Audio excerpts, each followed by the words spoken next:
Assalamu alaikum, урматтуу мусулман бир туугандар. Бүгүнкү сабакта ошол тасаввуф жолунда, тарикат жолунда ошол муршиддин сухбатынын зарылдыгы жана ошол муршиддикке кимдер лайыктуу адамдар, алардын шарттары, аларга болгон адептер туурасында чекесинен кетебиз иншалла. Барыңыздар билесиздер, Аллах Таала Куранда Али Имран сүрөсүнүн 18-аяты бар. Ал жерде Аузу биллахи минеш шайтанир ражим. Шахидаллаху аннаху ла илаха иллаху вал малаикату ва улул илми qaиман бил қист деп. Курандын Али Имран сүрөсүнүн 18-аятында. Ушул жерде не дейт? Шахидаллах аннаху ла илаха иллаху.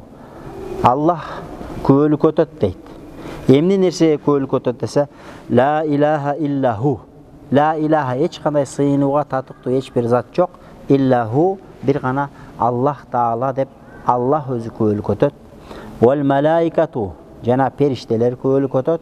Ва улул илми qaиман бил қист. Акыйкатка бекем болгон илимдүүлөр ушунун хак экендигине күбөлүк өтөт дейт. Анан ушул аяттын тафсирине келгенде алым уламалар айтат экен да. Ушул жерде Аллах Таала Аллахты жалгыз деп күбөлүк өткөн Аллах, периштелер, анан qaиман бил қист, адилеттүүлүккө бекем болгон илимдүүлөр деди, аалымдар деди. Ошондо адилеттүүлүккө бекем болуу кандай нерсе менен болот десе, 4 нерсе менен болот дейт да. Ошол кайсы бир аалымда ушул 4 нерсе табыла турган болчу болсо, анда ал адам ушул аяттагы улул илми qaиман бил қист деген аалымдардын катарына кошулат дейт экен. Ал кайсы? Биринчиси Куранга амал кылуу.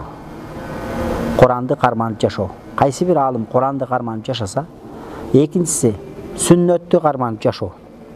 Үчүнчүсү сахаба табигиндердин жолунан чыкпоо. Төртүнчүсү оолиялар басып өткөн жолдо жүрүү. Аллахтын оолия инсандары болот. Мына ошолор басып өткөн жолдо жүрүү бул чыныгы мураскерлердин иши дейт. Пайгамбар саллаллаху алейхи вассалам хадисте айтат, бул хадис имам Абу Дауд, имам Термизи, Ибн Мажа, Ибн Хиббан деген чоң хадис алымдары бирөө эмес 4-5 риваят кылыптыр. Мындай дейт: Иннал уламаа варасатул анбия. Чындыгында аалымдар пайгамбарлардын мураскерлери. Биз угуп жүрөбүз. Аалымдар пайгамбарлардын мураскерлери деп. Ал эми шариат илими экиге бөлүнөт экен. Зохири тарабы, батини тарабы. Зохири тарабы дегенде шариаттын сырткы дене мүчөгө байланыштуу болгон амалдар бар. Экинчиси батини тарабы, адамдын ички дүнүйөсүнө, уйгу туйгусуна болгон байланыштуу амалдар бар. Ошондуктан кайсы бир аалым дейт, эгерде шариаттын зохирин гана билип, батини жагына көңүл бурбаса, ал пайгамбардын мураскери болуп эсептелет, ошо зохири илим багытында дейт да.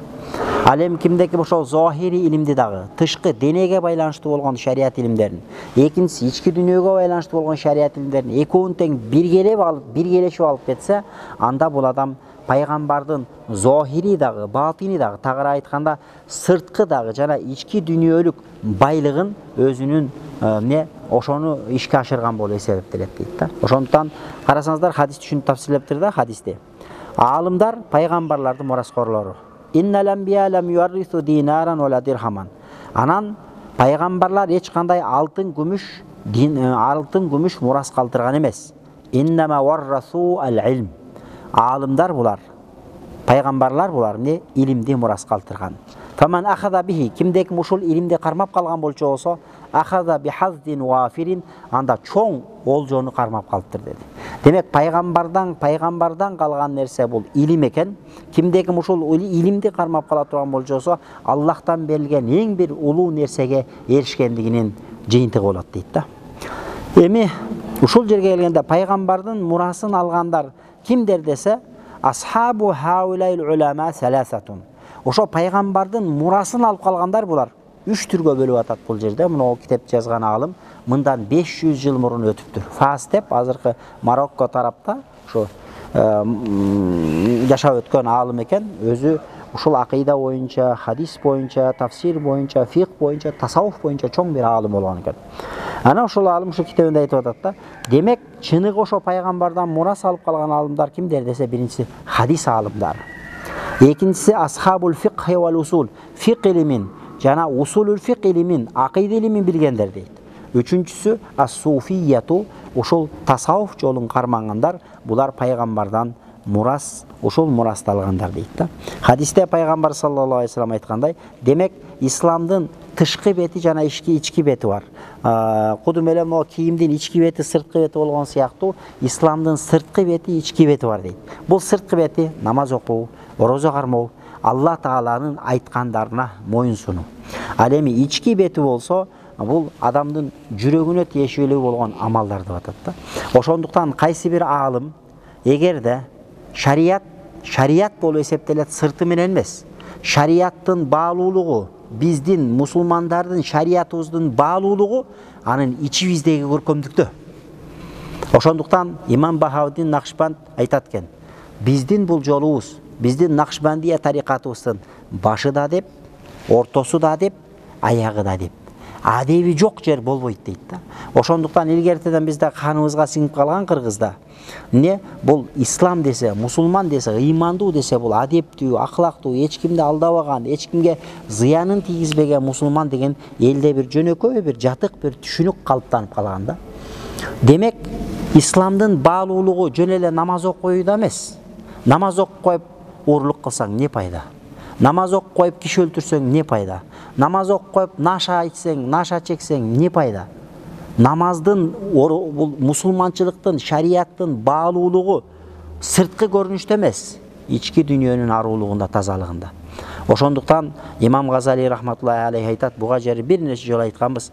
Кадим намазды окушту үйрөнүш кандай фарз болсо, орозону тутуш кандай фарз болсо, ички дүйнөнү арулантууну үйрөнүү дагы ошонун аркасынан түшүп изилденүү дагы бул фарз болуп эсептелет дейт. Кудум намаз окуш кандай фарз болсо, орозо калмаш кандай фарз болсо, илим алыш кандай фарз болсо, бул ички дүйнөнү. Анткени шарият ошондой, шариаттын сырткы бети бар. Аны зохиру шария дейбиз. Шариаттын ички бети бар. Аны батину шария дейбиз. Шариаттын сырткы бети жана айткандай, намаз, орозо, зекет, сенин кылган нике кылганың, талак кылганың, же болбосо амалдарың, соода, сатык бу окшогондордун баардыгы шариаттын зохири, сырткы амалдар болуп эсептелет.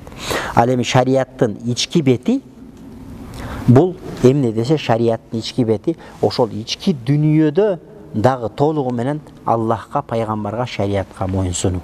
Ошондуктан сырткы шариат өкүмдөрүнө моюн сунуш болгону менен, бирок ички дүйнөңдүн түпкүрүндө шариатка моюн сунбай турган болчу болсоң, анда сен күнөөкөр мусулмансың. Намаз окуганың менен чыгып алып арак ичип атсаң, намаз окуганың менен чыгып алып зына кылып атсаң, намаз окуганың менен чыгып алып көрүнгөндү гыйбат кылып көрүнгөндү тонуп атсаң, анда ал намаздан пайда жок. Ал намаздан, анткени шариат бизден андай намазды талап кылбайт. Андай намазыңа Кудай Таала муктаж эмес. Андай намаз Кудай сактасын, кыяматта бетке чабыла турган намаз болуп калышы мүмкүн. Ошондуктан намаздын сыртыгы алхамдулилла баарыбызда бар. Намазды окуп атабыз. Бирок ичибизде кээде туруп, муногул жерде намазда сапта туруп, сыртыңда намаз окуп, субханалла, Алла аруусуң, эй Алла сен тазасың, Аллаху акбар, эй Алла сен улуксуң деп атабыз. Бирок ичибизде туруп алып, эй Алла сага гана сыйынам, ияка набуду ва ияка настаин, сага гана сыйынам, сенден гана жардам сурайбын дейбиз эме тилибизде, амалыбызда. Бирок жүрөгүбүздө совсем башка нерсе болуп атат да. Ошондуктан чыныгы пайгамбардын мураскерлери кимдер? Пайгамбардын илимин мурас кылып алгандар кимдер десе, шариаттын сырткы бетин дагы, ички бетин дагы экөөнүн тең жам кылып, экөөнүн тең топтоп туруп ошону алып калган аалымдар, булар чыныгы пайгамбардын мураскерлери деп мына бул жерде ошентип атат. Шейх Заррук деген чоң бир олия аалымдардан айтат экен, аалымдар пайгамбар саллаллаху алейхи вассаламдын сөздөрүн мураска алышты. Ал эми абидтер, захидтер, Кудайга кулчулук кылып сыйынган адамдар, булар пайгамбар саллаллаху алейхи вассаламдын ибадатын мураска алышкан. Ва суфия, ал эми бул тарикат жолун карманган адамдар, булар пайгамбар саллаллаху алейхи вассаламдын айткан сөзүн дагы, пайгамбар саллаллаху алейхи вассалам кылган амалын дагы чогуу мурас катары алып, ошону иш жүзүнө ашыргандар деп бул имам Заррук деген аалым айтып атат да. Ошондуктан бул жерде ошол нерсени түшүнөбүз. Демек шариаттын зохири бар, батини бар. Демек, кээ бир алымдар болушу мүмкүн, алар шариаттын зохирин гана билет, бирок батинин биле албайт. Ал ошол зохири шарият илимдерине пайгамбарга мураскер. Ал эми кимде-ким батини, ички дүйнөгө байланыштуу болгон илимдерди да алган боло турган болчу болсо, анда адам чындап шариаттын толугу менен шарият илим мураска алган. Өткөнкү жумадагы сабакта айтканбыз. Имам Ахмад болуп туруп, ушундай чоң мазхаб башчы болуп туруп, Бишрел Хафиге барып, кеп кеңеш сурайт экен. Бишрел Хафиден кеп кеңеш сурап таалим тарбия алат экен. Ошондо алым адамдар айттыр, я имам дептир, я устаз дептир. Сиз өзүңүз чоң алым болсоңуз, устаз болсоңуз, анан өзүңүз ушу зохири илимдерде, шарият илимдерде ушундай бир жогорку деңгээлдеги алым болуп туруп, анан Бишрел Хафи жөнөкөй бир абид, жөнөкөй бир Кудайга сыйынган, бир кулчулугун кылган бир жөнөкөй бир адам. Анан сиз болсо ошого барасызбы? Кандайча? Бир элдин баары сизге келип атса, сиз Бишрел Хафиге барасыз. Деп ошонткөндө Бишрел Хафи айткан экен да. Өткөндө да айтканбыз. Мен Куранды билем. Мен Курандын алымымын. А Бишрел Хафи Аллахты билет. Аллахты тааныган. Куранды тааныган адам менен Аллахты тааныган адамдын даражасы кими сулук? Албетте Аллахты тааныган адамдын даражасы улук болот. Ошондуктан имам Ахмад рахматуллахи алейхин айткан сөзү, демек мен Куранды билип, Курандагы шарият илимдерин билсем, ошол шариятты түшүргөн, бүтүндөй махлуктарды түшүргөн Аллахты тааныган, ал менден жогору турат деген сөздү имам Ахмад айткан да. Ошондуктан шариаттын сырткы бети бар. Биздеги алым уламалар бүт бара айтып аткан бул шариаттын сырткы бети болуп эсептелет.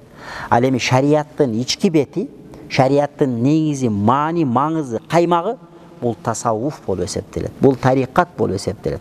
Ошондуктан тарикат жолундагы эшең калпалык деңгээлге жеткен пир дейбиз шариаттын тилинде, арабча муршид дейт. Ошол муршидтик деңгээлге жеткен аалымдар, булар чыныгы пайгамбардын сырткы жана ички илимдердин бардыгын чогултуп туруп пайгамбардан мурас алган аалым уламалар болуп эсептелет. Бүгүнкү сабакта да ошол нерсени улайбыз. Ошондой Алланын досу болуп эсептелген олиялар менен бир болуунун пайдасы. Анткени баягы сен кимдин ким экенин билгиң келсе, жанында досу ким, ошону айт, биз ошого жараша саганын ким экенин айтып беребиз дейт да. Демек, ким кандай болсо, Аллах Таала ошол адамды сүйдүрүп коет экен. Демек, биз Кудай деген адамдар, Алланы сүйөм деген, пайгамбарды сүйөм, пайгамбардын жолунда жүрөм деген адамдар мына ушундай болушубуз керек. Аллах жолунда жүргөн биринчи өчүрөттө олияларды сүйгөнгө аракет кылышыбыз керек. Анткени олиялар чындап пайгамбардын тарикасы менен жашаган адамдар болот. Алым олиялар чындап пайгамбардын тарикасы менен, пайгамбардын жолу менен кеткен адамдар болот да. Сен өзүң жахил болгондон кийин, алардай боло албагандан кийин ошолорду ээрчисең, пайгамбардын хак жолун ээрчигенге туура келет да. Мындай дейт. Курандан далилдейт бул жерде. Тауба сүрөсүнүн 119-аятында экен. Тауба сүрөсү, Куранда Тауба деген сүрө бар. Ошол сүрөнүн 119-аятында мындай дейт. Аузу биллахи минеш шайтанир ражим. Я айюхаллазина аману, эй имандуулар. Иттакуллаха, Аллахтан корккула, Аллага такыбалык кылгыла, арамдан сактангыла. Ва куну маас-садиқин. Жана садиқиндер менен бирге болгула. Ушул жерде Аллах Таала момундарга кайрылып, Аллахтан корккула жана садиктер менен бирге болгула дейт да. Садиктер кимдер десе, ас-садиқуна хумус софвату минал муъминин, аллазина анахумуллаху биқаулихим, минал муъминина риджалун садақу ма ахадуллаху алейх. Алар садиқиндер деген булар ушу аят, башка бир аятта да тафсирлеп айтып койгон. Минал муъминин, мусулмандардын катарында риджал, чыныгы эр азаматтар бар. Садақу ма ахадуллаху алейх. Аллах Таалага эмне уада берсе, Аллах Таала эмнени кылгыла десе, ошол уадада Аллахка садык болгон, верный болгон, чынчыл болгон ушундай бир адамдар бар, ошолор менен бирге бололу дейт. Демек, бул аятты аалымдар ошол олияларга алып келет экен да. Демек, ошол олиялар тарикат жолундагы муршиттер, мына ушул жердеги садикиндерден максат жөнөкөй эле катардагы мусулмандар эмес. Бул жерде садикиндерден максат ошол жалпы мусулмандардын сап башында турган, Кудайга даража жагынан жакын болгон, Кудайдын астында даражасы улук болгон, Кудайга жакын болгон Кудайдын сүйүктүү пенделери. Жалпы жумурай журт бар да, бүт бардыгыбыз мусулманбыз альхамдулилlah. Бирок ар кимдин ыйманына жараша, такыбалыгына жараша Кудайга даражасы жакыны бар, Кудайдан алысы бар. Ошол муногул жерде содикун дегендерде максат кимдер десе, албетте мусулмандардын эң биринчи сап башында эң Кудайга жакын адамдар болуп, булар олиялар эсептелет дейт да, муршиттер эсептелет. Ошондуктан бул жерде сухбаттын зарылдыгы. Бул жерде бүгүнкү тема мурунку катышкандар бар, катышпагандар бар. Тарикат жолунда эң биринчи шарт бизде Накшбандия тарикатында. Эгерде кимде ким оңолом, жакшы бир мусулман болом, мындан кийин мен күнөөкөр мусулман эмес, бир үлгүлүү бир мусулманга айланайын десе, анда бир тарикат жолунда бир шейхти табыш керек. Ал шейхти шариатта, тасаввуфтун тилинде муршид дейт. Ошол муршидти таап, ошол муршидке баяат кылып, кол берип, баяат туурасында биз мурунку сабактарда айтып өткөнбүз. Баяат деген шейхке кол берип, ант берип, сөз берип, шейхтен тапшырмаларды алуу. Мектепке барганда мектептен эжекең сага тапшырма өтүп, үйгө келип аткарып барып баалап атпайбы бала чакаң. Ошол сыяктуу сен да шейхке барасың, шейх сага белгилүү бир зикирлерди берет. Мисалы, күнүгө 2 пара Куран окуйсуң дейт, күнүгө тахажжуд окуйсуң дейт, күнүгө мынча миң салават окуйсуң дейт, мынча миң зикир тартасың дейт. Ар кимдин деңгээлине жараша өзүнчө вазифаларды берет. Мына ошолорду аткаруу менен, акырындык менен жүрүп отуруп, адам өзүнүн ички дүнүйөсүн тарбиялап, ошондой бир олиялардын катарына жете алат. Ошондуктан бул жерде муногул аятта содикиндер менен бирге болула дегенде, содикиндер ким десе, ошон үчүн тасаввуф китептерде бабу сидик деп өзүнчө келтирет. Китепте атайын бир бап тема келет да. Бабу сидик. Баягы орусча айтканда верный, кыргызча айтканда ишенимдүүлүктүн, чынчылдыктын темасы деп туруп, ошол жерде мусулмандар канчалык деңгээлде Аллахка чынчыл болуш керек, пайгамбарга чынчыл болуш керек, динге чынчыл болуш керек. Бул тилдеги чынчылдык эмес, бул көкүрөктөгү чынчылдыкты талап кылат да. Ошондо мусулмандын мусулманчылыгы көркүнө чыгат. Ошондо исламдын маани маңызы, каймагы калкып бетине чыгат да. Болбосо исламды жер бетинде азыр мусулмандар дегенде террористтер, жер бетинде мусулмандар дегенде жардыргычтар, жер бетинде мусулмандар дегенде курал көтөрүп, бүтүндөй адамзатынын тынчтыгына бүлүк салган бир каракчы бир адамдар сыяктуу ошондой бир адамдарды элдердин жүрөгүнө, аң сезимине бирөөлөр жатыкташтырып койду. А болбосо кылымдардан бери биз билебиз, мына ал жерде улуураак байкелер отурат, мен курактуулар отурат, жакшы билебиз. Мусулман дегенде, намаз окуган дегенде, ыймандуу дегенде эч качан алдабаган, эч качан бирөөгө зыянын тийгизбеген, чыныгы бир үлгүлүү бир мусулманды айтып келген. А бирок күнүбүздө болсо баарыбыз сакал койгонбуз, баарыбыз намаз окуйбуз, бирок чыгып алып көчөдөгү жахилдерден, динсиздерден, ыймансыздардан айырмабыз жок. Бирибизди жакалап кетип атабыз, бирибизди сайып кетип атабыз, бирибизди сөгүп кетип атабыз, бирибизди алдап кетип атабыз, сыздатып кетип атабыз, бирибиздин акыбызды жеп атабыз, ушул деңгээлге жеттик. Эмнеге ал нерседен кантип кутула алабыз десе, ушундай шейхтерди таап, ушул шейхтерди устат тутканда гана. Демек, бул устаттын орду чоң. Анткени өткөнкү сабакта да айттык, кээ бир нерселерди китеп окуу менен дарыласа болот. Мисалы, билимди, фик илимин китеп окуу менен билип алсаң болот. Акыйданы китеп окуу менен билип алсаң болот. Адал арамды фикта, акыйдада керектүү маселени китеп окуп билип алсаң болот. А бул тасаввуфта, адеп ахлак жаатында аны китеп окуу менен болбойт. Аны сага жаныңда жүргөн бир наставник керек, устат керек. Ошол устат дайыма акырындык менен сени жүрүп, жаш баланы атасы акырындык менен тарбиялагандай, же болбосо мектепте агай балдарын, же медреседе устаздар талабаларды тарбиялагандай акырындык менен тарбиялаган бир саяпкер бир адам керек да. Саяпкер канчалык мыкты болсо, күлүк эмес атты күлүк кылат. Эгерде күлүк ат болсо саяпкер, ал жер бетиндеги күлүктөрдү алдыга салбаган күлүк чыгат. Эгерде жөн эле бир кашаң ат болсо деле, саяпкер мыкты болсо, кашаң ат жок дегенде жарыштарда биринчи, экинчи келе тургандай деңгээлде, мыкты деңгээлде саяпкер мыкты болсо тарбиялап коет. Ошол сыяктуу адамдардын да саяпкерлери болот экен. Адамды таптаган пайгамбарлар ошол адамдардын саяпкерлери болгон. Пайгамбарлар адамдарга саяпкерлик кылып, адамдар биз ушундайбыз да, адам сүрөтүндөгү айбанбыз. Ичебиз, жейбиз, кошулабыз. Жөн койсо адал арамды каалабай, любой нерсени жей бересиң. Бака жыландан бери жеп жиберип атабыз. Крокодилден бери жеп жиберип атабыз. Биз адам сүрөтүндөгү айбандан айырмабыз жок. Айбандарды карап, булар айбан деп коебуз. Бирок биз акылы бар туруп алардан ашып кетебиз. Пайгамбарлар ошол адам сүрөтүндөгү айбандарды чыныгы адам сүрөтүн көтөрүп жүргөнгө татыктуу, боюн көтөрүп, көкүрөгүн көтөрүп, эки колун түшүрүп, буту менен басып жүргөн. Аллах Таала адам баласын ушундай кадырлуу кылып койгон. Валакат каррамна бани адам дейт. Адам баласын биз кадырлуу кылдык дейт. Ошол аяттын тафсиринде кандайча кадырлуу кылдык десе, аларга акылды бердик дейт. Аларды башка жан-жаныбарлар сойлоп жүрсө, төрт буттап жүрсө, адам баласы көкүрөгүн көтөрүп, эки буттап баса турган кылып адам баласын кадырлуу кылып койдук дейт да. Бирок адам баласына тарбия болбосо, анда адам баласы ошол айбандан айырмасы жок. Өзүңүздөр жакшы билесиздер, эгерде кимде ким такыбалык кылса, ал периштенин даражасына жетет. Ал эми кимде ким такыбалык кылбай, адал арамдык кылбай жүрө бере турган болсо, алар шариятта айткан малдан айырмасы жок деген. Керек болсо малдан дагы 5 бетер деген да. Ошондуктан пайгамбарлар булар адамдардын саяпкерлери болгон. Адамдарды таптап, адамдардан чыныгы үлгүлүү сахабаларды чыгарган. Пайгамбар таптаган сахабалар асмандагы жылдыз сымал болгон. Жер бетинде ошон үчүн пайгамбар саллаллаху алейхи вассалам сахабаларды ушундай тарбия берген, кимисин кармансаңар адашпайсыңар дегендей турган деңгээлде болгон. Саяпкер канчалык мыкты болсо, ошончолук таптаган малы мал болот. Ошондо адамдын да саяпкерлери болот экен. Алар адамды саяпкер, адамды таптайт. Бир адам бир эле адамды таптай алат. Бир адам 10 адамды адам кылып чыгарат экен. Бир адам бар экен 100 адамды адам кылып чыгарат. Бир адам бар экен 1000 адамды адам кылып чыгарат. Ал адамдын саяпкерлигинин күчтүүлүгүнө жаша. Ошол адамдардын саяпкерлери Кулан хадиске суугарып, адамдарды чыныгы бир үлгүлүү мусулманга айланта турган саяпкерлерди шариаттын тилинде муршид дейт арабчасы, кыргызчасы илгертеден биздин ата баба пир деп келген.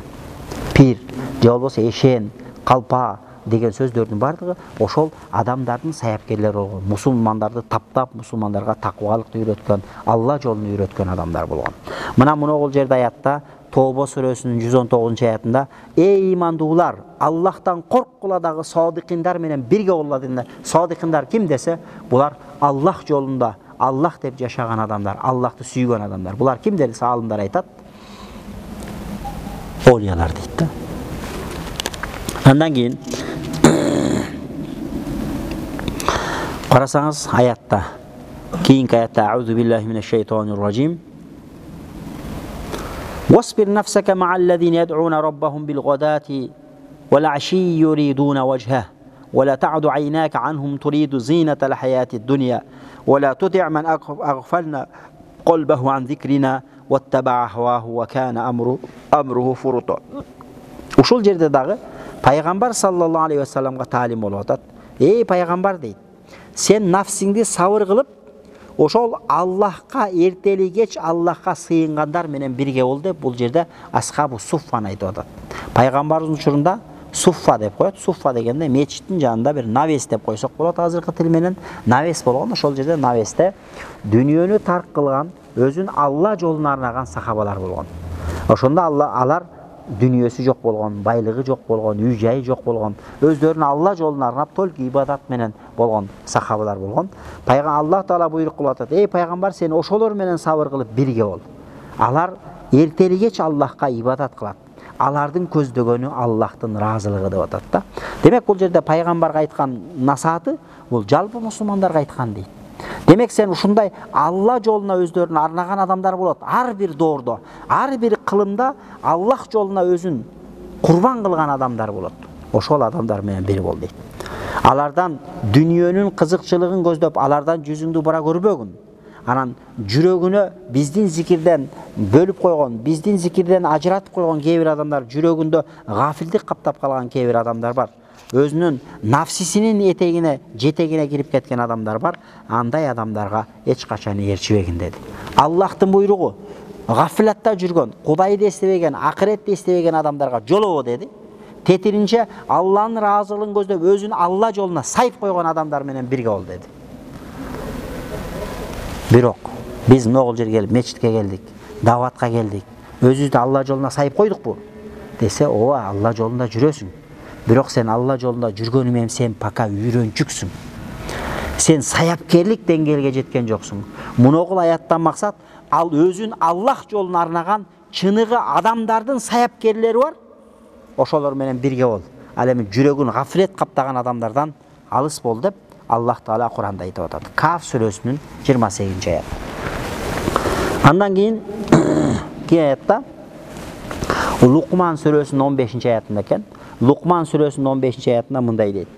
Ваттаби' сабила ман анаба илайя. Ваттаби' эрчигин дейт. Сабила ман анаба илай, мага кайткандардын жолун. Аллах жолуна кайткандардын жолун эрчигин дейт. Бул Аллахка кайткандар кимдер десе, албетте пайгамбарлар. А пайгамбардын жолун жологон кимдер? Булар аулиялар, алым олиялар. Демек бизге окшогон карапайым мусулмандар ошондой алым олиялардын жолун ээрчишибиз керек. Анткени эмнеге? Ошол алымдардын жолун ээрчийбиз. Алымдар пайгамбардын жолун ээрчийт. Сен түз эле келип мен пайгамбардын жолун ээрчийм, мен Куранды ээрчийм деген түшүрүк бул туура эмес. Анткени карапайым калк Куранды ээрчий албайт, хадисти ээрчий албайт, алар Куран хадисти билбейт. Куран хадисти билген алымдарды ээрчиш керек. Аллах Таала ар кимин бири-бирине байлап койгон да. Түшүр эле келип тети чокудан же төбөдөн түшкөн дурус болбой калат. Фуркан сүрөсүнүн 28-29-аятка мындай дейт. Аузу биллахи минеш-шайтанир ражим. Ва яума я'аззу залиму ала ядайх. Yaqul ya laytani ittakhaztu ma'ar rasuli sabila. Кыяматта бир күн келет. Ошол күнү бул жашоодо өзүнө өзү зулумдук кылган күнөөкөр адам бармагын тиштейт. Ya'azzu zalimu ala yadayh дегенде колун тиштейт, бармагын тиштеп аттын кылат. Yaqul ya laytani ittakhaztu ma'ar rasuli sabila. Аттыгинин дейт да. Мен ушу пайгамбар көрсөткөн жолду кармансам болмок экен дейт. Ya waylati laytani lam attakhiz fulanan khalila. Аттин, мен баланча менен дос болбой койсом болмок экен, ал мени көп күнөөлөрдү кылууга шерик болду. Көп күнөөнү ошого менен шерик болуп калды, мени жолдон адаштырды. Laqad adallani ani zikri ba'da iz ja'ani. Мага акыйкат келгендейин, мага Аллахты зикир кылуу, намаз келгендейин, мен ошол намаздан, зикирден алыстатты. Ва кана аш-шайтану лил-инсани хазула. Көрүм ушул жерде кыямат күндө кимде ким жаман доско шерик болсо, бармагын тиштейт деп атат. Демек бул жашоодо мусулман адам баласы жаман достон оолак болуп, жакшы доско кайтыш керек. А жакшы достордун эң сап башында ким турат десе, жанагы айткандай, ошол олия, муршид деңгээлиндеги алым уламалар турат. Al-akhillau yawma idin ba'duhum li ba'din aduwwun illa al-muttaqin. Бул аятта Зухруф сүрөсүнүн 67-аят экен. Дос болуп жүргөндөр бул дүйнөдө бири-бирине аябай сырдашат го кээ бир достор. Сырдашкан достор кыяматта бирине-бири душман болот дейт.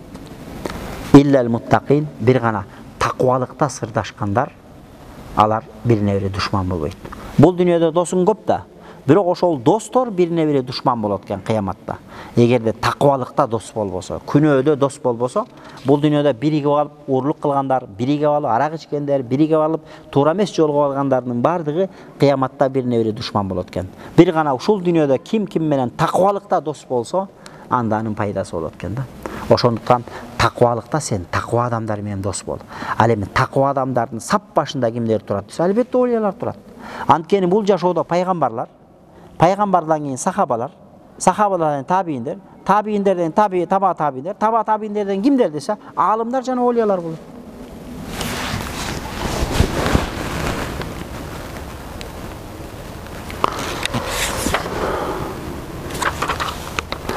وقال تعالى حاكيا على لسان سيدنا موسى عليه السلام حين التقى بالخضر بعد عزم صادق وعناء طويل وسفر شاق.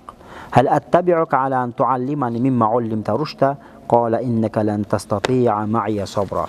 Эми Куранда жакшы билесиздер. Куранда Хызыр алейхиссалам менен Муса алейхиссаламдын Каф сүрөсүндө Хызыр алейхиссалам менен Муса алейхиссаламдын экөөнүн жолуккан окуясы бар. Ошол жерде карасаңар, Муса пайгамбар бул зохири илимдерди билген. Шариат илимин, анткени Муса пайгамбар Аллахтын пайгамбары болгон. Зохири шариат өкүмдөрү менен элге ошону үйрөткөн, Аллахтан келген шариатты пайгамбар болгон. Бирок Аллах Таала өзү Муса пайгамбардын даражасы улук. Эң улуу пайгамбарлар, эң даражалуу пайгамбарлар 5. аларды улул азм пайгамбарлар дейбиз. Алар биздин пайгамбарыбыз саллаллаху алейхи вассалам, Hazreti İbrahim aleyhisselam, Hazreti Nuh aleyhisselam, Hazreti Musa, Hazreti İsa ушул бесөөбүз. Пайгамбарлардын 124 миң тегерегенде пайгамбар болсо, ошолордун ичинен улул азм болгон, өзгөчө даражасы улуу, кадыры улук болуп эсептелген ошол 5 пайгамбар болот. Муса пайгамбар ошо бешөөнүн бирөөсү.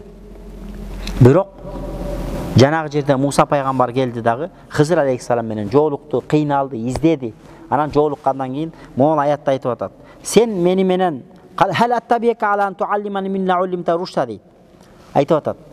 Сага Алла Таала кээ бир илимдерди берип коюптур, батыни биз билбеген жашыруун көмүскө илимдерди берип коюптур. Ошол нерселерди сени менен чогуу барсам үйрөтөсүңбү деп Муса пайгамбар улуу даражада болуп туруп Хызыр алейхиссаламдан суранып атат. А Хызыр алейхиссалам пайгамбар болгон эмес деген талаш тартыш. Хызыр алейхиссаламды кээ бирлер пайгамбар да болгон эмес дейт. Бирок Муса пайгамбар үчүн сурап атат. Хал аттабиука, сенин аркаңан жүрөйүнбү дейт. Ертсем болобу дейт. Алан туаллимани мимма уллимта рушта, сага Аллах Таала берип койгон илимден мага үйрөтсөң, мен сенин жаныңда жүрсөм болобу деди эле. Кола Хызыр алейхиссалам айтып атат. Иннака лан тастати'a ма'ия сабра.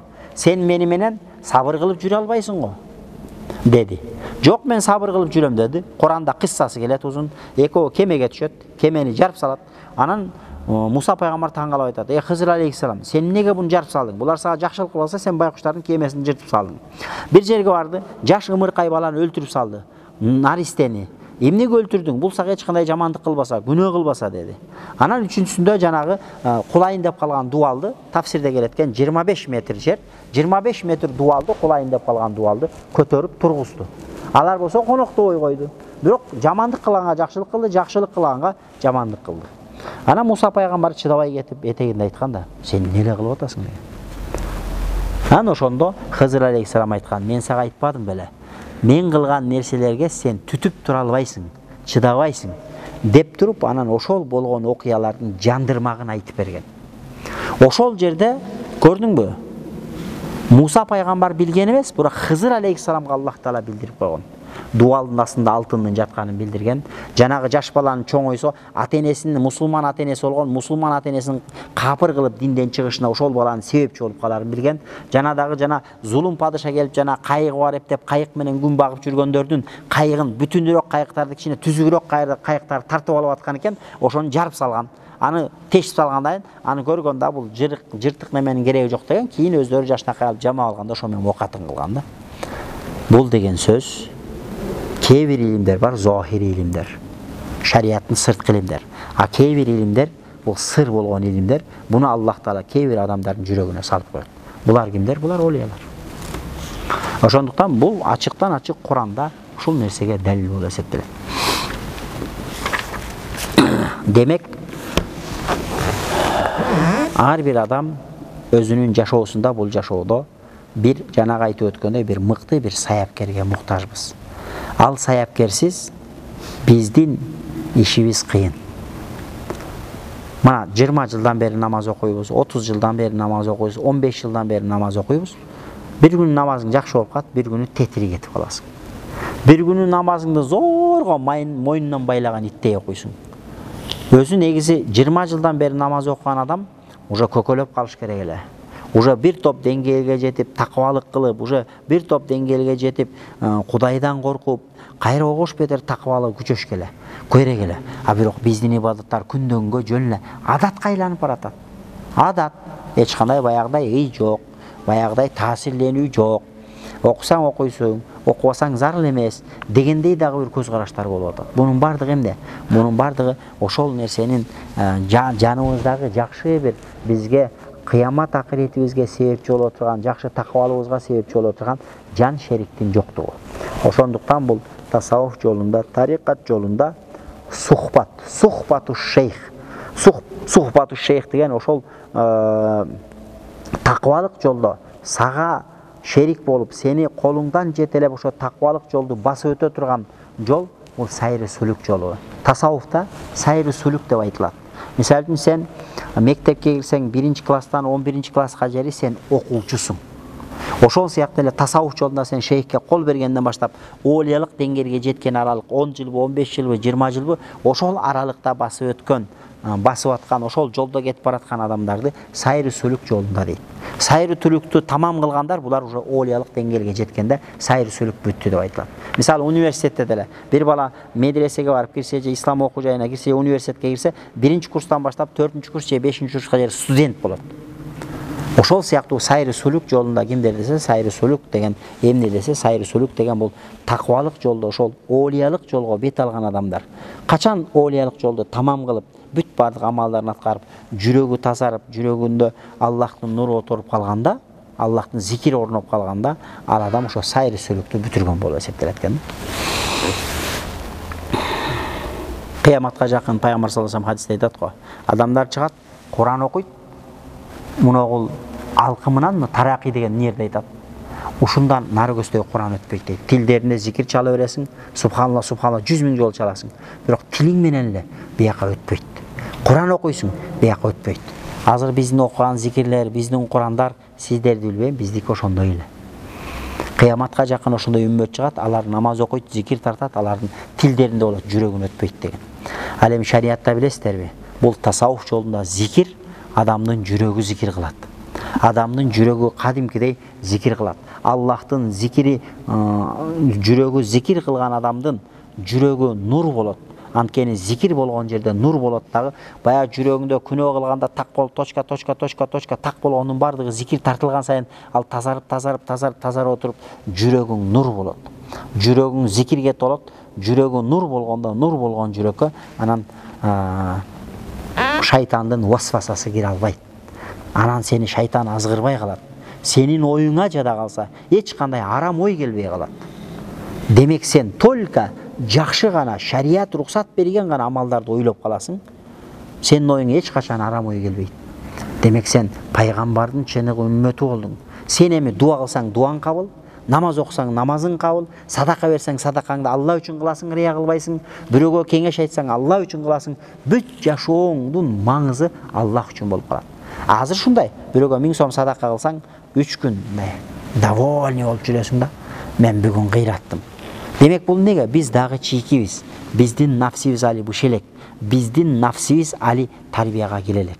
Анткени адамды Аллах Таала нафси деген махлукту жаратып койгон. Ошол нафси тарбияга түшкөндө анан кийин биз оңолобуз. Эгерде нафсибизди тарбияга сала албасак, анда ошол нафсибиз бизди жетелеп кетет. Кылган намазыбыз, туткан орозобуздун бардыгы күйүп кетиш коркунучу бар. Азыр биздин 10 жылдан бери, 20 жылдан бери окуп аткан намазыбыз коркунучта. Анткени биздин нафсибиз дагы эле аммара бису, жамандыкка буйруп атат нафсиң. Арам нерсени кылууга буйруп атат. Ал эми андай нафси менен жасалган амал, ошол нафсиң сенин жасаган Алла үчүн жасаган амалдарың барын күйгүзүп жиберишке шайтандын кереги жок, сырттан душмандын кереги жок. Нафсиң өзү сени талкалап коет да. Ошондуктан ошол нафсини тарбиялоодо мыкты бир саяпкер устазды таап, ошол саяпкер устазга баяат кылабыз. Өткөн мурунку сабактарда эгерде катышпагандар болсо уксаңыздар, баяаттын түрлөрү деген ошол Сарак синемесинде дагы биздин кутба кейжде да жарыяланган. Ошол жерден ошол баяаттын түрлөрү, баяат дегенде ошол шейхтин астына тобо кылып кол берүү. Кол берүү деген бул ант берүү деген сөз. Армияга барганда балдар присяга берет. Депутаттар дагы жогорку кеңешке депутат болгондо закондун үстүнө колун коюп туруп, элдин астында, журттун астында, мамлекет башчыларынын астында ант берет. Мен ак мээнет кылам, адал мээнет кылам, эл үчүн, жери үчүн ак кызмат кылам дейт. Сен дагы ошондой бир олия шейхти табасың дагы, ошол шейхтин колуна барып туруп, мындан ары таквалык жолдо сиз менин устатым болосуз, мен сизди угам, сиз мени адам кылыңыз деп туруп кол бересиз. Ошону тарикатта баяат деп айтылат. Ошентип баяат кылмайын адамдын оңолушу кыйын. Ошон үчүн тарикат аалымдарында кимдин шейхи жок болсо, кимдин муршиди жок болсо, кимдин пири жок болсо, анын пири шайтан деген. Мусулман, бирок сени шайтан жетелеген мусулмансың. Мусулмансың, бирок шайтандын жетегинде, нафсиңдин жетегинде жүргөн мусулман болуп каласың дейт да. Ошондуктан муногул сабактарда ошол муршиттин зарылдыгы туурасында айтылып атат, сабагыбыз ошол туурасында кетип атат. Кийинкисинде хадистерден далил. Пайгамбар саллаллаху алейхи ва саллям хадисте айтты. Имам Бухари риваят кылыптыр буну. Мындай дейт. Кала Расулуллахи саллаллаху алейхи ва саллама, пайгамбарыбыз алейхиссалам айтты. İnnema meselul celisi salih ve celisi su kahamilil misk ve nafikhil kir. Жақшы дос менен жаман достун мисалы миск көтөрүп жүргөн адам менен жанагы отун үйлөгөн, жанагы бизде тандырда навай бышырганда, нан бышырганда жана этегинен фуф деп баягы эмемен, кардон менен үйлөйт го. Ошондой. Жақшы дос менен жаман достун мисалы, жақшы достун мисалы атыр саткан адам сымал дейт. Жаман достун мисалы ошол от жагып аткан адам сыяктуу. Досуң от жагып алса, жанына барып турсаң ыш жыттанасың. Досуң атыр сатса, жанына барып жарым саат турсаң, атыр жыттанасың дейт да. Демек бул деген сөз фахамилул миск имман юхдика ю'тика ва имман табта'a минху дейт. Ал эми сен бир миск саткан адам жанына барсаң, же алсага белекке бериши мүмкүн ошол мискти, же андан сатып аласың. Бирок любом случае сен жыттуу нерсеге түшүп болосуң. Ал эми эгерде жок таза болбойт дегенде жакшы бир жыттап кайтасың дейт да. Ал эми бул жаман достун мисалы жанагы түтүндө от жагып аткан бир адам сыяктуу. Ал оттун жанында же көйнөгүңө чок түшөт дейт, же болбосо үйүңө буркурап ышыттанып кайтып келесиң дейт да. Ошондуктан жакшы дос менен жаман достун мисалын пайгамбар саллаллаху алейхи вассалам ушинтип мисал келтирди. Бирок достордун сап башында ким турат десе, олиялар турат. Олияларды дос тутпаган адам булар бул жашоодо зыян көрүп калышы мүмкүн. Адамдар айтышы мүмкүн да, кандайча зыян көрөт? Олиялар эмне экен? Олиялар эмне, пайгамбар эме экен? Жок. Олиялар булар пайгамбардын чыныгы мураскерлери. Ошондуктан Аллах сүйгөн адамдар, Аллах разы болгон адамдар, Аллах разы болгон адамдарды жек көрүү бул Аллага душмандык кылган тете. Ал эми Аллага душман болгон адам зыян тартат. Ошондуктан жанагы айтат го, 3 нерсе бол, 4-үнчүсү болбо, 4-үнчүсү болсоң шоруң курuyт дейт. Алым бол, же илим алуучу бол. Таза болбосо илим алып жүргөндөрдү сүйүүчү бол. 4-үнчүсү болбо, аларды жек көрүүчү болбо, андай болсо курuyсуң дейт да. Бул деген ошол сөз. Ал эми алым бул илим алуу алым бол, же илим алуучу бол, же илим алып жүргөндөрдү сүйүүчү бол дейт. Илим алуучу алымдар булар жөнөкөйлөнөр солуп калат олиялардын жанында. Олиялар алымдардан да жогору турат. Олиялар бышып жетилгенде, алымдар бышып жетилгенде анан олия болот. Олиянын даражасы улукпу же алымдын даражасы улукпу десе, албетте олиянын даражасы улук. Анткени алымдар бышып жетилгенде анан олия болот. Ошондуктан жөнөкөй илим алып жүргөн адамды жаман көрсөң, Кудай жолунда жүргөнүн жаман көрсөң, зыян тартасың дейт. Ал эми олия болуп эсептелген пайгамбардын зохири шарият илимдери, батини шарият илимдеринин мураскери болгон пайгамбардын бир сүйүктүү кулдарын, пайгамбардын сүйүктүү үммөттөрүн жаман көрүп алсаң, анда зыян тартарың алаштан бышык да.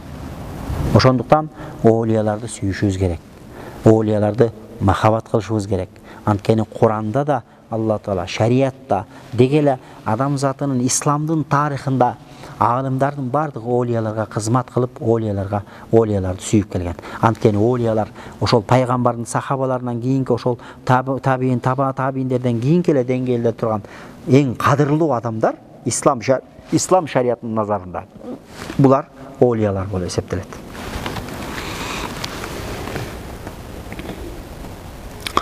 Ибн Аббас радыйаллаху анху айтат. Пайгамбарыбыздан бирөөлөр сурады дейт.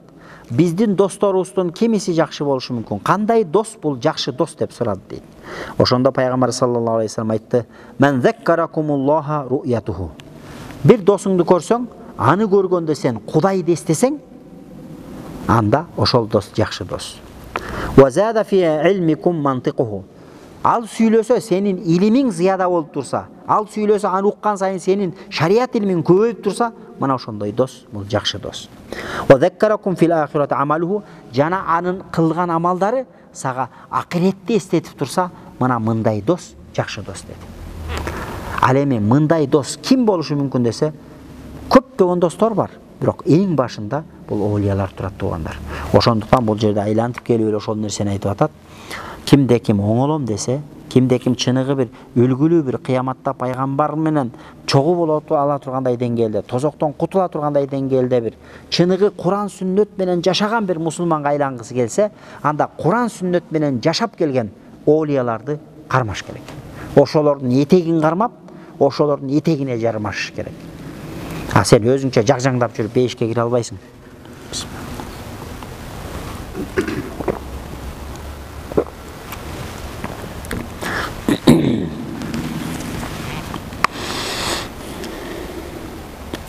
Hazreti Umar'dan radıyallahu anhudan İmam Abu Davud rivayet kılan hadisken.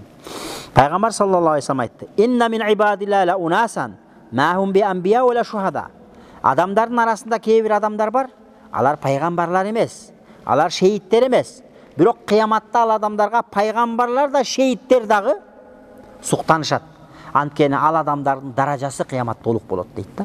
Musulmandардың arasında bir adamlar bolot. Alar peygamberler emas, alar şehitler emas. Bирок kıyamatта peygamberler dağı şehitler dağı oşol adamdın darajaсын көргөндө suqtanışat. Qali ya Rasulullah fa khabbirna manhum. Ya ey Allah'ın elçisi, ayta ketiniz alar kimdir dedi. Hatta Peygamber sallallahu aleyhi ve sellem aytdı. Hum qawmun tahabbu bi ruhillahi ala gayri arhamin baynahum. Alar uşunday bir adamlar Allah'ın razılığı üçün biri-birini жақсы көргөн. Алардын арасында эч кандай туугандык мамиле жок. Allah razılığı üçün biri-birini жақсы көргөндөй.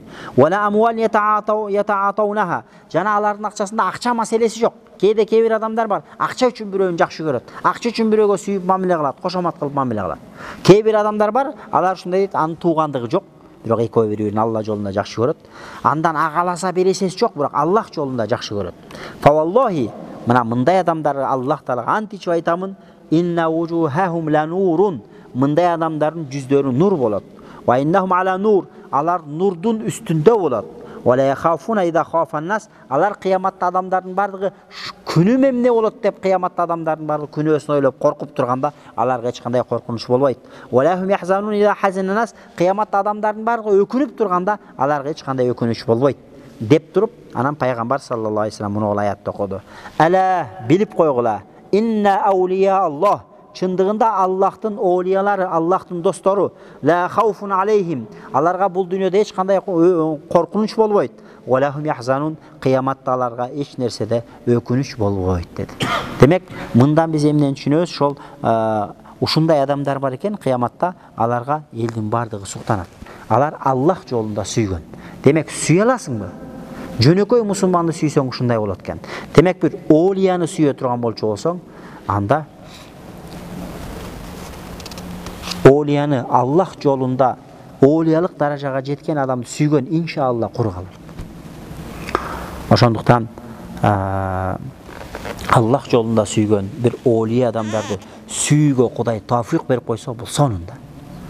Сүйүнөр. Эгерде сени Кудай Таала сага ушундай мүмкүнчүлүк берди, сен бир аалымды, сен бир оолияны сүйүп калдың.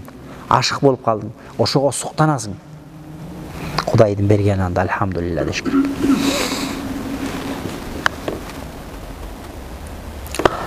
Hazreti Abu Zar radıyallahu anh aytат. Ey Allah'ın elçisi деп сурадым дейт. Ar-rajul yuhibbul qawma wa la yastati'u an ya'mala 'amalahum. Bir adamlar сүйөт, бирок ал кылган амалды кыла албайт. Ошолордой болгусу келет, аларды жакшы көрөт, бирок алар кылган амалды кыла албайт. Эмне болот эми? Бирок ошолор жакшы көрүп атпайбы? Мисалы үчүн биз оолияларды жакшы көрөбүз, бирок оолиялар кылган амалдарды кыла албайбыз. Алар түнү менен уктабай бир жарым саат уктаса уктайт, түнү менен Аллахты зикир кылып чыгат. Ошолордун берекеси менен хадисте келгендей, ааламда тынчтык сакталып турат. Үч нерсени айткан Пайгамбар саллаллаху алейхи ва саллям хадисте. Мал жандын берекеси менен, эмчектеги балдардын берекеси менен, анан шуюхур рукка деген. Анан ошол Аллах жолунда чыныгы оолиялардын берекеси менен бул аалам астын үстүн болуп кетпей сакталып турат дейт да. Демек, ошолордун берекеси менен аалам сакталып турат. А бул жерде айтып атат, bir adam жакшы көрөт. Оолияны жакшы көрөт, бирок аны менен бирге боло албайт. Десе Пайгамбар саллаллаху алейхи ва саллям айтты: "Анта я Абу Заррин ма'a man ahbabta ya Abu Zar." Sen kimdi жакшы көрсөң, ошол менен бирге болосуң деди. Демек, келиңиздер, бул жашоодо аалымдарды, оолияларды сүйсөк, кыяматта ошолор менен болобуз. Аалымдар, оолиялар кимдер менен болот? Пайгамбарлар менен болот. Шейиттер менен болот. Ошондуктан бул дүйнөдө оолияларды сүйүүгө чакырып атат. Анткени оолиялар чыныгы пайгамбардын мураскерлери. Сен келдиң дагы өзүнчө таквасың, өзүнчө намаз окуйсуң, бирок бир оолияны жактырбай калдың. Сүйбөй калдың. Сен бир пайгамбардын мураскерин жек көрүп атасың. Этият бол, ал сенин ыйманыңа залакас тийиши мүмкүн. Сенин жашооңо залакас тийиши мүмкүн.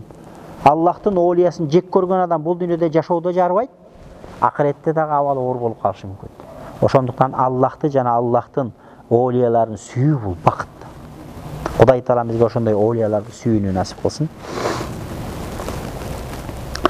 Бир адамды көрдүм да телевизордон. Ошол адамдан сурап атат. Өзү кем акылы киши экен. Аллах Таала бул бакыт, хидаят бул Аллахтын колунда экен. Ааламда эмне деген генийлер бар, эмне деген лидерлер бар. Бирок бир жолу Аллах дебейт.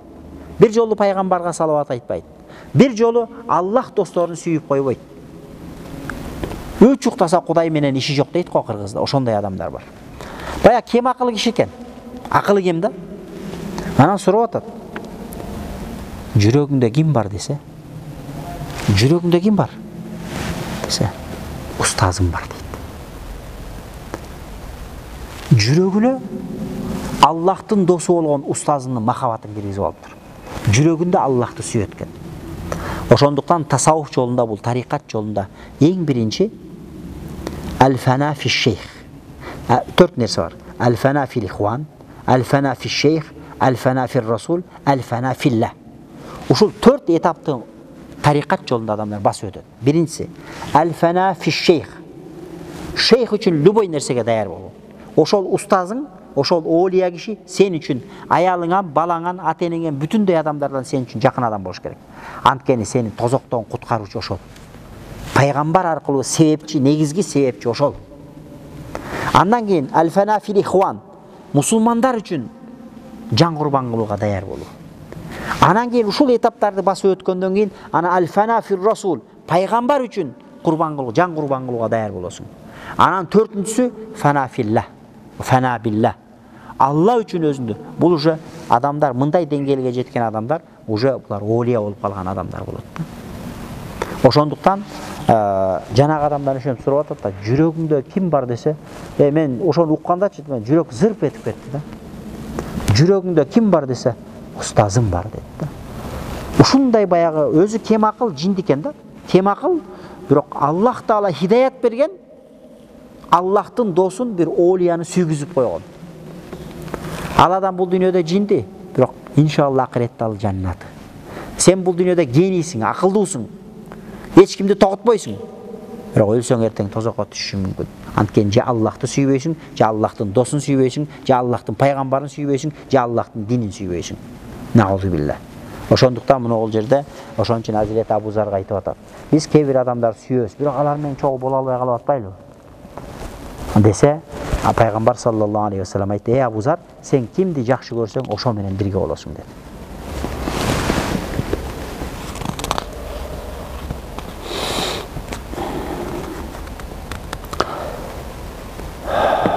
Мына ол жерде Азирети Ханзаладан бул хадисти имам Муслим риваят кылыптыр.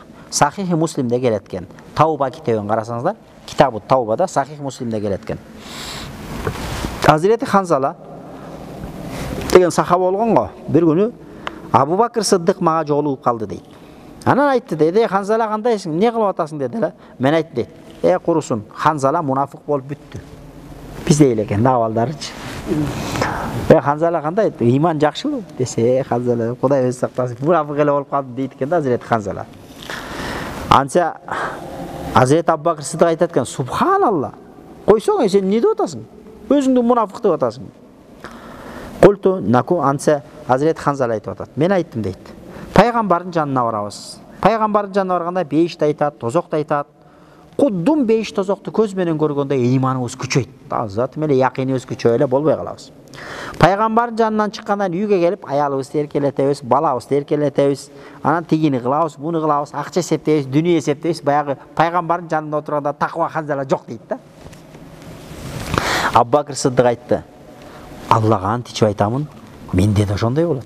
Мен да пайгамбардын жанына келгенде таква адам болуп калам, акыреттин адамы болуп калам. Үйгө барганда эле бала чакамды эркелетип, акчамды санап, сооданы эсептеп, бизнести эсептеп, окаташты эсептеп калам мен дагы. Бул кандай болду? Деп Ханзала экөөбүз ээрчишип алып дейт, пайгамбарыбызга барып кирдик дейт. Анан факульту, анан кирип барып эле Азирет Ханзала айтат: Алланын элчиси, Ханзала мунафык болуп калды деп айтып бердим дейт пайгамбарга.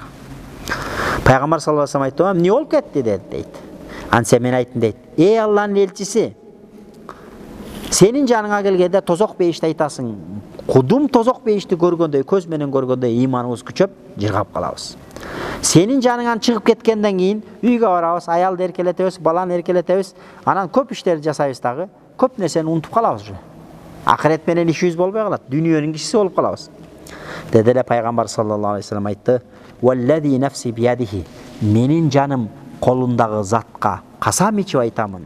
"Лау тадумуна ала ма такунна инди", эгерде силер ошо менин жанымда отургандай абал менен үйүңөргө барганда да ошол абалды, ошол халды жоготпой кармап калсаңар, о фи зикри, жана зикирдеги абалды сактап кала алсаңар, ла сафахаткумул малаикату ала фурушикум ва фи туруқикум. Анда периштелер силерге, төшөктө жатсаңар, төшөккө келип салам айтып учурашып, көчөдө баратсаңар, көчөдө периштелер силерге салам айта турган болот деди. Азирет Умар ошондой болгон. Азирет Умар ошондой адам болгон, ошон үчүн периштелер салам айткан. Азирет Умар ошондой болгон, ошон үчүн Азирет Умар көчкөн. Азирет Умар кеткен көчөгө шайтан түшкөн эмес, аркы көчөдө шайтан жүргөн. Анткени Аллахтын зикир орногон, Аллахтын нур орногон жүрөктөн шайтан качат экен. Аллахтын зикири болгон жерде шайтан качат. Азирет Умар ошондой болгон. Ошон үчүн Азирет Умарга периштелер салам айткан. Периштелер саламдаш. Валакин я Ханзала, бирок Ханзала саатан ва саатан. 3 жол айттыр. Аста-аста, аста-аста, аста-аста. Шашылба. Бүт барды акырындык менен болот деген. Мусулман адам баласы ушул деңгээлге жетсе болот. Ушул деңгээлге жеткенде адам баласы даражасы периштеден улук болот. Ушул деңгээлге жеткенде адам баласы олиялардын катарына кошулат. Эми олиялардын да даражалары бар, бардыгы бирдей эмес.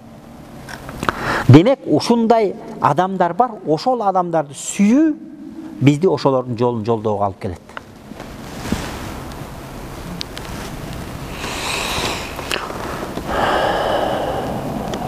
Демек, ушул хадистердин бардыгы, ошолго окшогон аяттардын бардыгы ошол сухбаттын таасиринин орду чоң экендигин баяндап. Сухбат дегенде ошол жакшы достун жанында болуу.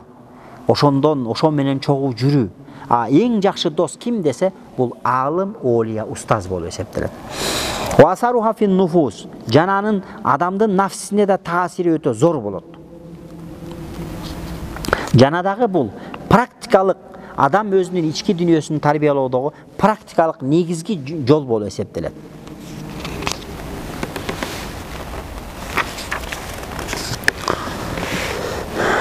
Мына ушундай деңгээлге жеткенде тартафиу бил арвахи ила мустава малаики актас, адамдардын рухун периштелердин деңгээлине көтөрө турган деңгээлге көтөрөт. Адамдардын жүрөгүн ар кандай дүйнөлүк нерселерден таза кылат, кир нерселерден. Анан анын ыйманы шухуд, муракабалык деңгээлге көтөрүлөт дейт да. Шухуд, муракаба дегенде ар бир кылган ишимди Алла көрүп турат деп адамга якын кирип калат. Мисалы үчүн азыр мондой да, мынага биз көнүп калдык камерага. Өмүрү камерага отуруп көрбөгөн молдонун бет маңдайына камераны жөн эле коюп кой, иштетпей эле коюп койсоң сүйлөй албай калат, тилин жутуп алат. Анткени камеранын сүрү бар. Шариатта бул тасаввуф жолунда муракаба деген түшүнүк бар. Муракаба дегенде кандай десе, Аллах Таала мени 24 саат көрүп турат, менин жүрөгүмдөгү оюмду да билип турат деп туруп, Алла көрүп турат, Алла билип турат деген якын сени орноп калат. Ошон үчүн андайлар, алар караңгы жерде, эч ким жок жерде дагы авратын ачпайт. Анткени Аллах көрүп турат дейт, Аллахтан уялат. Бизде ошондой караңгы жерге келип шымың чечип койсуң. Же үйдө жүрсөң, жалгыз өзүң шымың чечип койсуң, эч кимден уялбайсың. Анткени Алла көрүп турат деген деңгээлге жете элекпиз. Алла көрүп турганын билесиң, бирок турсачан жүрө бересиң да. Анткени ошол биздин жакта якын көзүбүз ачыла элек. Биз тилибизде ыйман келтирдик деп атабыз. Бирок жүрөгүбүздө кайсы бир деңгээлде мүмкүн баягы мискал дейт го. Мүмкүн жана үйдү шыпырганда мындай тыпындар учат го, майда. Ошондой мискалчалык деңгээлде ыйманыбыз бардыр. Пайгамбар саллаллаху алейхи вассалам айткан, кимдекинин жүрөгүндө мискалчалык ыйманы болсо ал адам бейишке кирет деген. Бирок биздин ыймандар олиялардын ыймандай эмес. Ошол деңгээлге жетет дейт да. Мына ушундай болот туугандар. Пайгамбарлардын чыныгы мураскерлерине дос болуп, ошолор менен чогуу жүрүүнүн таасири мына ушунчалык болот. Адамдын ички дүйнөсүн арулантып тазалайт. Адамдын ыйманына ыйман кошот. Адамдын жүрөгүн зикир менен ойготот. Адамдын өлгөн жүрөгү, өмүрү кыймылдабаган жүрөгүң Аллах, Аллах, Аллах деп сага тынч бербей, жүрөгүң сени менен кошо жакаласа зикир тартып баштайт. Ошондой болот экен да. Тилиңде субханалла деп атсаң, жүрөгүңдө Алла, Алла, Алла деп атат да. Сени менен кошо жакалашат кадимкидей. Ошондой болот экен да. Тилиңде субханалла деп атсаң, жүрөгүңдө Алла, Алла, Алла деп атат да. Сени менен кошо жакалашат кадимкидей. Ошентип Алла зикир тарткан жүрөктөр анан ошентип нурга бөлөнөт экен. Жүрөктөрдү ойготот. Вал бу'ду анхум юрисул гафла. Ал эми мындай адамдардан, ушундай олиялардан оолак болуу гафлетти алып келет. Гафлет дегенде Кудайды унутуп коесуң, шариатты унутуп коесуң, динди унутуп коесуң, жыргап жүрүп эчтеке менен ишиң жок жүрө бересиң. Биз азырчы туугандар намаз окуйбуз, бирок гафлаттабыз. Биз азыр субханалла, субханалла деп зикир тартып атасың, тилиң менен, бирок жүрөгүңдө эч кандай реакция жок. Бул гафлет менен болгон зикир. Гафлат деген сөз тилиң субханалла деп атат, оюң ош базарда жүрөт. Бул гафлет болот. Тилиң субханалла деген үчүн Аллах Таала сооп берет, бирок даражаң көтөрүлбөйт. Анткени сен жүрөгүң гафлет. Жүрөктө ойгочу. Гафлат деген гафил деген сөз иши жок, тиешеси жок кишидей эле жүрөт да.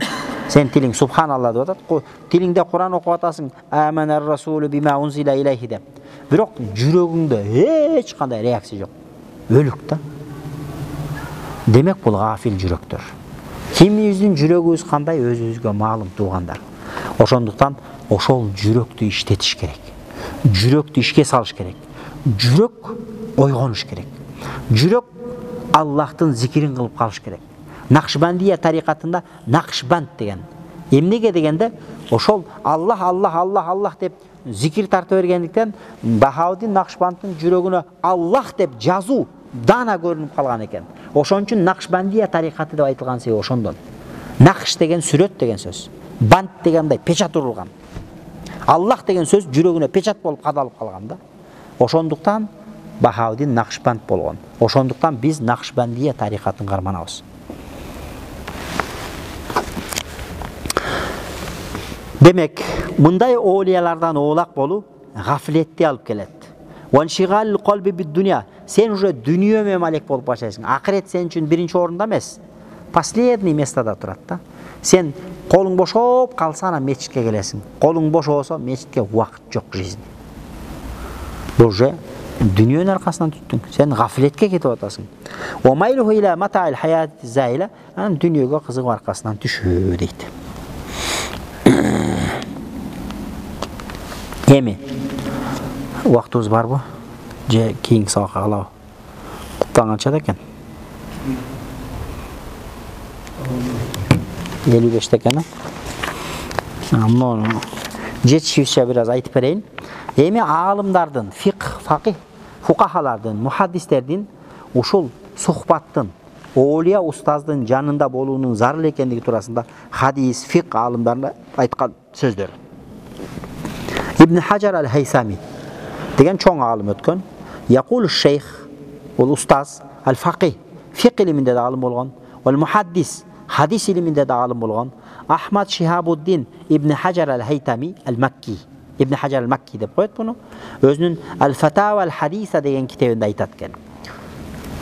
Вал хасилу жыйынтыгы аннал аула бис-салики, тарикат жолунда жүргөн адам үчүн эң негизги нерсе qoblal usul ila hadhihi al-ma'arif. Ушул тарикат илимдерин билерден мурда ан якуна мудиман лима я'муру бихи устазуху. Устазы эмне нерсени буйруса, ошол нерсени тынбай аткаруусу керек. Сен деле ошондой да. Мисалы сен ооруп атасың. Кыргызстандагы номер 1 врачка барып көрүндүң. Сага ал дарылар жазып берди. Бирөөсүн 3 маал ичесиң деди, бирөөсүн 4 маал ичесиң деди. Мүнөт секунду менен соблюдать этсең ошол шартты, сен жакшы болосуң деди. Бирок сен дарыны ичкен жоксуң, бирөөсүн ичтиң, бирөөсүн ичкен жоксуң. Бир жумадайын бардың, эч кандай результат жок. Бирок ал Кыргызстанда номер 1 врач. Эмнеге? Сен ошонун айтканын аткарсаң, сен жакшы болмоксуң. Анткени тажрыйбалуу врач. Бирок тажрыйбасына карабастан, сен ошол айткан нерсесин аткарбаганың үчүн сенде эч кандай жакшылык болгон жок, жакшыруу болгон жок. Сен дагы эле ооруп атасың. Тарикат жолунда да ошондой. Тарикат жолунда дагы ошондой устазды табасың, устаз сага тапшырманы берет, ошол тапшырманы айтканын айткандай, дегенин дегендей аткарсаң, ошондо сенде результат болот, ошондо сенде өзгөрүү болот. Болбосо баягы эле сенсиң. Мына ошол нерсени бул жерде Шейх Ибн Хаджар аль-Макки, Ибн Хаджар аль-Хайсами аль-Макки, хади, мухаддис, факih, аалым, устазыбыз мына ошол нерсени айтып атат. Ошондо ал адам устазынын айтканын аткарыш керек болот. Ал-жамиу ли тарафай шариат вал хакыйка, ошол шариат жана тарикат жолун чогуп алып кеткен устаздын айткан нерсесин эч бирин калтырбастан аткарыш керек. Фаиннаху хуат табибул азам, анткени бул устат ошол шариат жолун, тарикат жолундагы сенин руханий тарбиясың, муршидиң бул табибул азам. Эң бир тажрыйбалуу бир врач катары эсептелет дейт да. Эң тажрыйбалуу врач сени дарылаган сыяктуу, бул дагы сенин ички дүйнөңдү дарылап атат.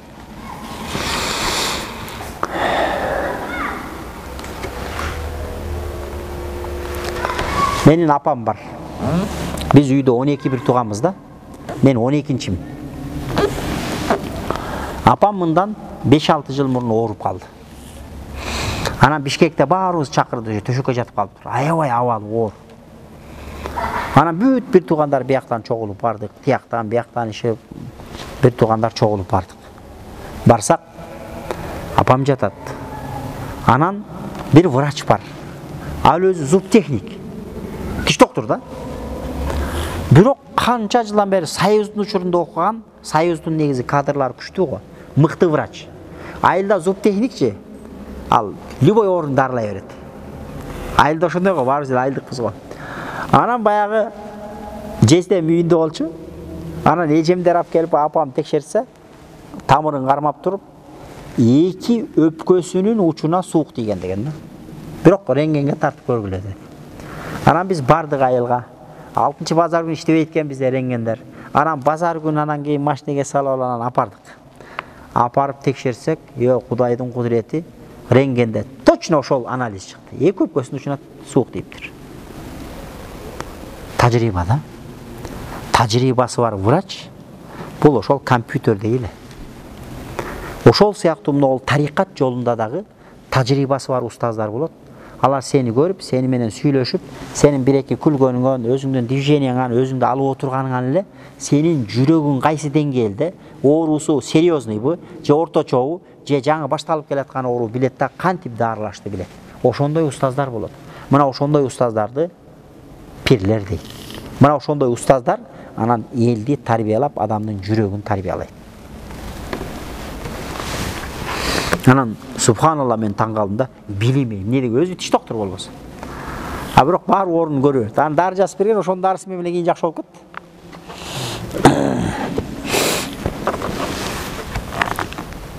Имам Фахруддин Ар-Рази мындай дейт. Убакытта болоюн деп калды окшойт да. Жетишербек эмес.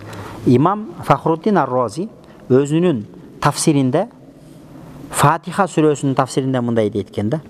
اهدنا الصراط المستقيم صراط الذين أنعمت عليهم غير المغضوب عليهم ولا الضالين дегенде биз айтып атпайлыбы? اهدنا الصراط المستقيم. Ey Allah'ım bizdi özün tuğra jolga başlay gör. Кандай тура жол? صراط الذين أنعمت عليهم. Sen nimet kılıp жақшылык берген адамдардын жолуна.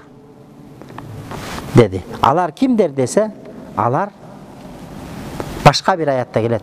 Оман юти'иллах ва расул, кимде ким Аллахка, пайгамбарга моюн сунса, фаулайка анда адам маалладина ан'ама Аллаху алейхим. Аллах таала жакшылык берген адамдардын катарында болот кыяматта. Минан набиин, пайгамбарлар менен бири болот. Ва шухада, шейиттер менен бирге болот. Ва салихин, салихиндер менен бирге болот. Минан набиин ва сиддиқин ва шухада ва салихин ва хасуна улайка рафиқа. Ал пайгамбарлар менен, сиддиктар менен, шухадалар менен, шейиттер менен ва салихин жана Аллахтын таква кулдары менен кыяматта бирге болот деди. Ушул жерде биз жана Фатиха сүрөсүндө намазда окуйбуз го. Ихдинас сиротал мустаким. Бизди туура жолго башта деп өзүбүз дуа кылабыз да. Ошол жерде дуа кылганда ошол оолиялардын жолуна башта деген дуа. Ихдинас сиротал мустаким. Бизди туура жолго башта. Кандай туура жол? Сиротал лазина ан'амта алейхим. Сен ниъмат кылып берген адамдардын жолуна башта дейт. Ал эми ниъмат кылып берген Аллахтын өзгөчө ниъматы жааган 4 түрлүү адамды башка аятта айтып атат Али Имран сүрөсүндө. Минан набиин, алар пайгамбарлар. Ва сиддиқин, сиддиктар. Ва шухада, шухадалар. Анан салихин дегенде кимдер десе, булар кимдер? Жөнөкөй мусулмандар десе, жок. Булар оолиялар. Демек биз өзүбүз күнүгө 5 убакыт намазда ихдинас сиротал мустаким деп сураганда пайгамбарлардын жолуна, ошол сиддик, улуу даражадагы оолиялар, шухада, шейиттер жана ошол оолиялардын жолунда бизди жашата көр деп Аллахтан сурап атабыз. А бирок олиялар десе, өзүбүз олиялар туурасында көз карашы начар болуп атат. Бирок дуада ошону дуа кылып атабыз. 5 убак намазды Аллах таала өзү бизге үйрөткөн. Эхдина сиротал мустакимди окугула деп. А бирок өзүбүз ошону айтабыз, бирок өзүбүз ошончо бир олия экен, бул пир экен, бул муршид экен десе, андан чочуйбуз. Тарикат десе, тасаввуф десе, аны ширк деп чочуп ушундай кабыл алып атабыз. А демек, Курандагы Аллах таала үйрөткөн нерсеге өзүбүз каршы чыгып атабыз. Анан кантип дуабыз кабыл болот? Анан кантип намазыбыз кабыл болот? Анан кантип ибадаттарыбыз кабыл болот? Ошондуктан бүгүнкү сабакта жалпысынан ошол нерсе болду. Сухбаттын зарылдыгы. Сухбат деген эмне десе, ошол мусулман адам баласы жашоосунда кимдин шериги болуп, кимдин жанында жүрүш керек десе, албетте жакшы адамдардын жанында жүрүүгө аракет кылыш керек. Бирок ошолордун сап башында олиялар турат.